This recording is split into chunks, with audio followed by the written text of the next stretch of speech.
Welcome back to Court TV Live. We are watching in Massachusetts the socialite manslaughter trial for defendant Penny McGee. She's charged with manslaughter in the death of her ex-husband. This all happened back in January of 2020. Now, 66-year-old Andrew Savitz, he had health issues and he died from heart complications after this heated argument with McGee. The question for the judge in this case, not a jury. The defendant waived her right to a jury, but the judge is going to have to decide if she is responsible for his cardiac dysrhythmia that happened during that verbal and physical argument.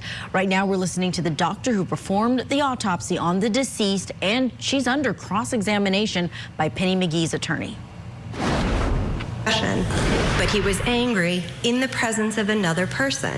Therefore, this becomes death at the hands of another. A second person is involved in the situation. And it is a medical definition, not a legal definition. I understand that. But the government is relying on you to make the connection of who's responsible for the precipitating event that resulted in a cardiac event. Would you agree with that? Yes. And so if Mr. Savitz became belligerent and became angry and had a flood of hormones just because Ms. McGee's in the same room, but there was a witness. She's responsible? There is a witness who said that they were interacting with each other.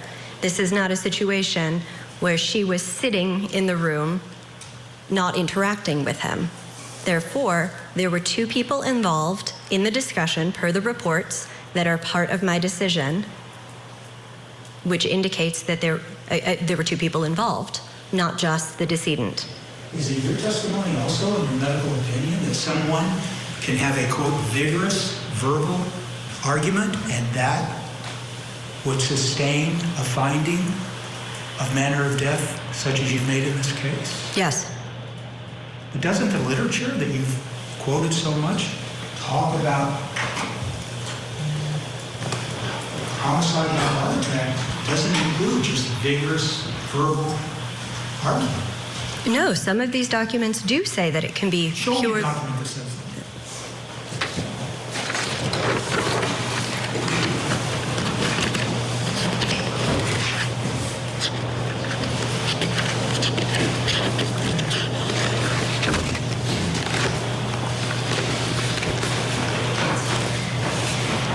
As we've discussed in the name guidelines on page 13, that paragraph 28, deaths resulting from fear/fright induced by verbal assault.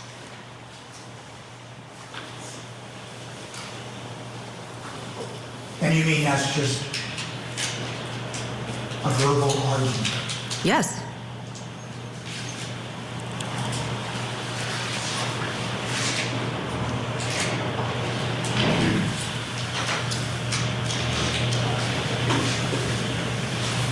Let me ask you this before I forget again.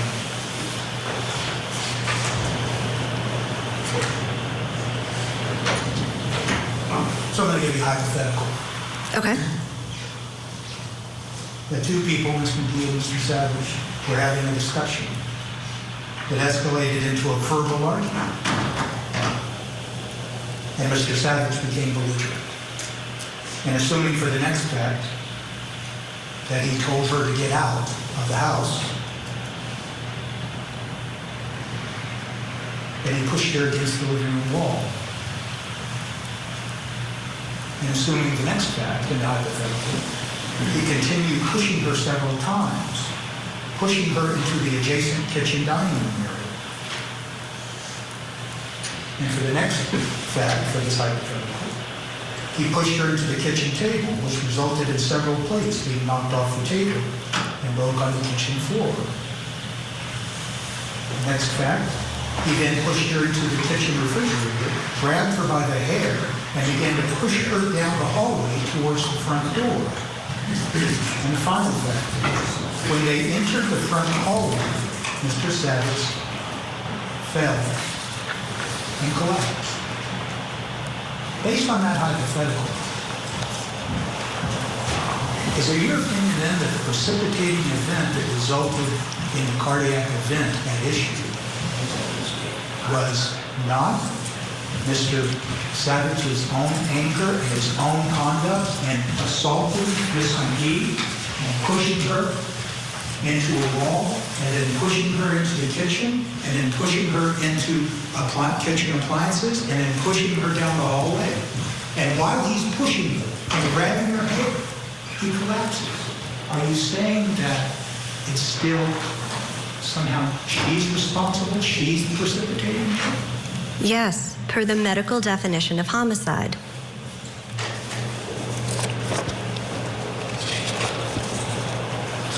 And what I just gave you is a hypothetical. I'm going to show you. May I approach you? Yes. Brookline Police Report, starting at the bottom paragraph. Yep. That's the Brookline Police Report that you had in your file, correct? And I apologize. Yes, I have read this. It has just... All right, while she reads that back over there inside of the courtroom, let's bring in our trial attorneys who are watching this case with us. Marjorie Mesidor and Michael Jafer, both trial attorneys who, this is an unusual one, guys. Michael Jafer, they're asking about whether a verbal argument without anything physical can prompt a heart attack, and is that homicide? I don't know if I want to live in a world where if someone's on the phone and there's a verbal argument, or on the television and you get really mad at what they're saying. I mean, that seems to be the slippery slope that we're on. It would be a terrible standard to set, a precedent to set that, hey, if you argue with somebody and you create a hormonal imbalance in their body that causes them to die, that would be considered. I don't even think she would be responsible even if this was just a civil case, right? If this was a civil case, the standard's a lot lower.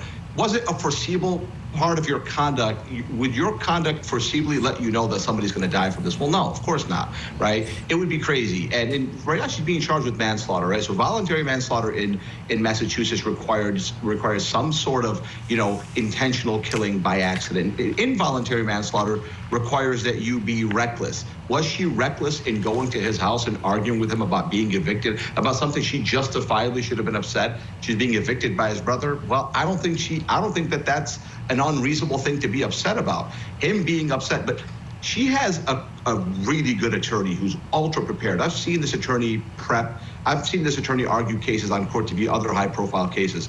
And he advised her to waive this jury because he knew that Judge Beverly Canone could be reasonable, and he knew what the AC had in the hole of cross-examining this expert.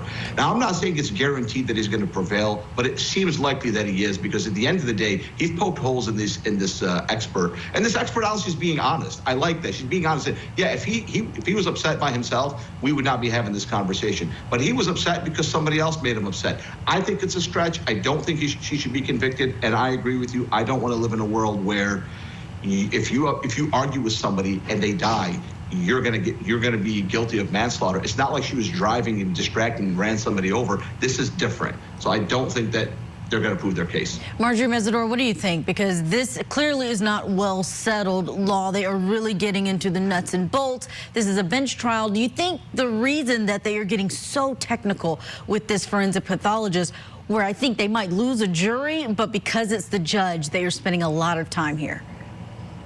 No, absolutely. I think that was probably the best decision that the defendant could have made, is to have this seen by a judge as opposed to going before a jury. Because the level of technicality and the precision and the nuance in this legal argument is really mind-stretching, even for people like ourselves who, have the legal training. So really here, it's going to turn on this issue of causation, whether the medical definition that the pathologist used to come to the conclusion that it was homicide by hand by another overlaps with the same legal definition of it being sufficient for causation. Is that temporal proximity is enough?